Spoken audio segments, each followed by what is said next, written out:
राजस्थान का शंखनाद इस अंतर क्षेत्र के अंदर से करने जा रहे हैं। और मैं ये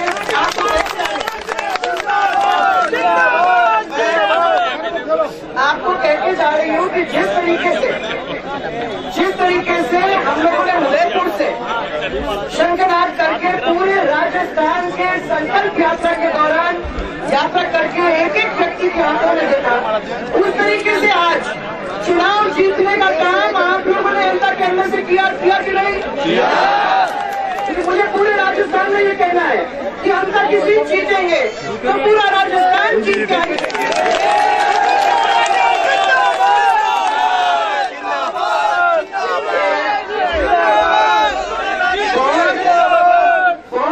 विचार करके आपके सामने एक ऐसे दिग्गज योग्य व्यक्ति को खड़ा किया है जो सिर्फ आपके यहाँ हम लोगों के साथ राज करने के लिए नहीं बल्कि सेवा करने के लिए खड़ा है।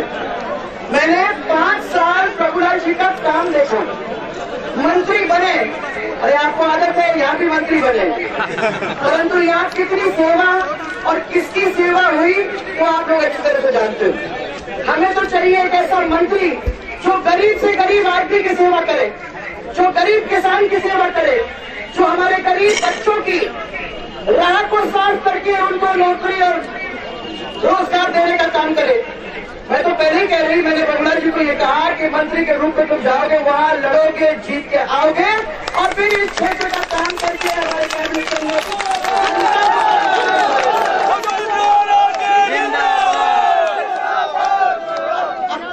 पूछना चाह रही है। कुछ दिन पहले राहुल गांधी आए थे, 12 के अंदर क्या मीटिंग हुई, सब लोगों को बता के गए कि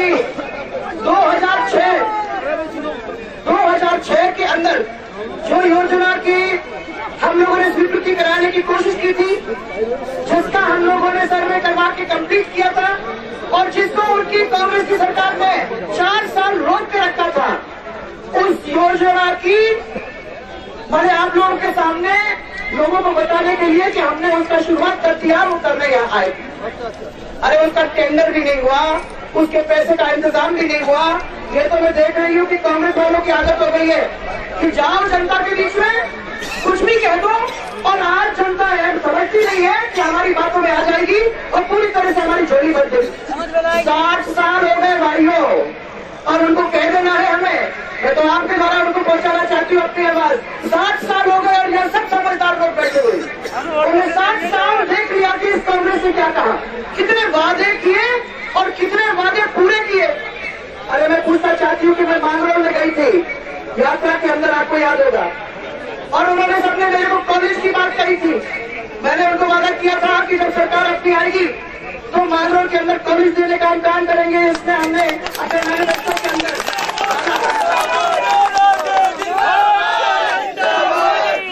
जब उन्होंने ये बात सुनी तो अफरा तफरी में इन्होंने 2-4 दिन पहले घोषणा, चुनाव की घोषणा होते ही उन्होंने अनाउंसमेंट कर दिया कि हमने कॉलेज खोल दिया। अब यहाँ उनकी घोषणा और उपलब्धि के अंदर बहुत फर्क होता है।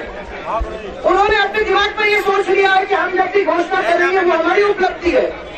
मैं ये कहना चाहती हूँ कि जब कॉलेज खुलता है तो हमें जमीन देखने को मिलना चाहिए, हमें बिल्डिंग देखने को मिलना चाहिए, हमारे बच्चे पढ़ते हुए दिखने चाहिए, हमारे टीचर वहाँ प्रोफेसर वहाँ दिखने चाहिए, तब हम मानते हैं कि कॉलेज खुल गया। अरे 4 दिन पहले आपने अनाउंसमेंट कर दिया और पुराने अस्पताल के कमरे में आपने कह दिया कि हमारा कॉलेज चलेगा। बच्चे नहीं है, जमीन नहीं है, बिल्डिंग नहीं है, टीचर नहीं है और कॉलेज खुल गया।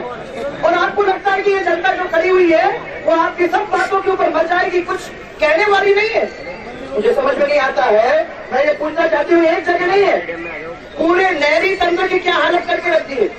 मैं क्षेत्र के अंदर सबको कहना चाहती हूँ, ये प्रभुलाल जी भी बैठे हुए हम लोग सब यहाँ है, ये पूरे चंबल इलाके की नहरी तंत्र का ठीक करने का काम ये हम लोगों ने पहले हाथ में बूंदी से चालू किया था। इसको हम पूरा करेंगे क्योंकि मैंने देखा कि कांग्रेस ने जब यह काम किया तो नहर में भी पैसा बनाया और कैसी नहरें बनाई। ऐसी टेढ़ी नहर बनाए कि ऊपर से पानी आता है तो नीचे तक पतला होता जाता है तो खेत में पानी न पहुंचे। और ऐसे नहीं बना के रखी। आप लोग सबने देखा है, बार बार मैं क्षेत्र के अंदर देख के आई हूँ, ऐसी नहर बनाने से किसको फायदा मिला? बस उन लोगों को जो ठेकेदार थे, उन लोगों को जो उस समय मंत्री थे, उन्होंने अपने जेब भरे और आज भी उसको उन्होंने छोड़ा नहीं। वही काम करते जा रहे हैं। आज आप लोगों को बिजली के कनेक्शन मिले किसी को? इधर हो गया यार। अरे यही दिखा दिया उन्हें कि बिजली का काम और कितना छोटा मन है। मैं तो सोचती हूँ कि इतना बड़ा मन होना चाहिए। आज चुनाव के दिन भी इस बिजली को काटने का काम उन्होंने किया।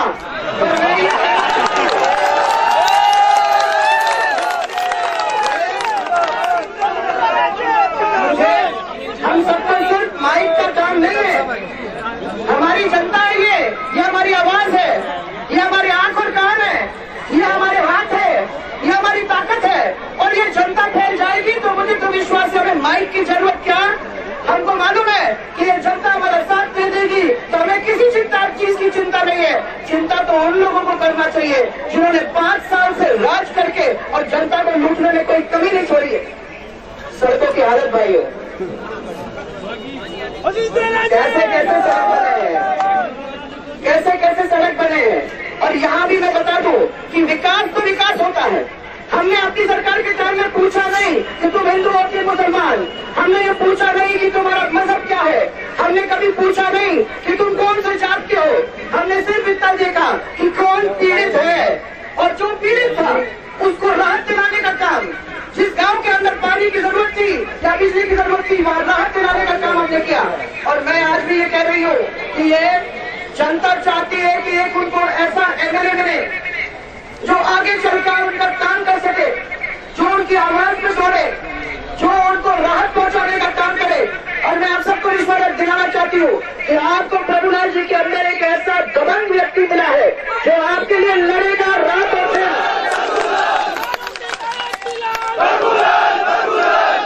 जो आपकी आवाज को हमारे कैबिनेट में सुनाएगा, जो आपकी आवाज को सुनाएगा ही नहीं, यहाँ ला के काम कराएगा। और फिर याद रखना ये क्षेत्र मेरा भी है।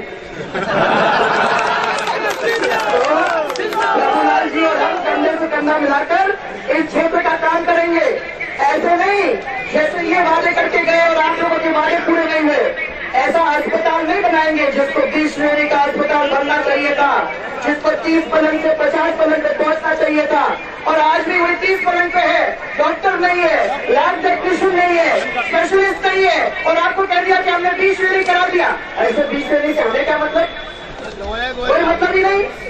दवाइयां मिल नहीं रही, लाइन लगा लो और फ्री जांच मिल जाएगी।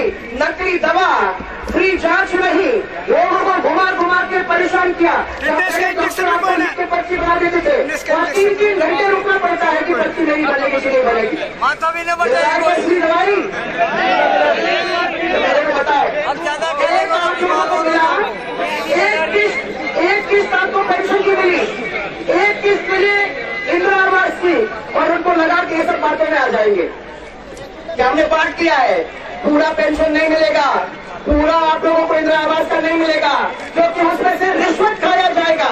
जो पहला किस्त लिया उसके दूसरे किस्त में से कहा कि भैया पैसे दो, और जब तक आप 55,000 में से 10-15 हजार रुपए उनके जेब में नहीं दोगे तब तक आपकी किस्त नहीं आएगी, तब तक आपको पैसे नहीं मिलेंगे और तब तक आप लोगों को जेल में भी जाना पड़ेगा। ऐसी स्थिति उन्होंने बनाने की कोशिश की है।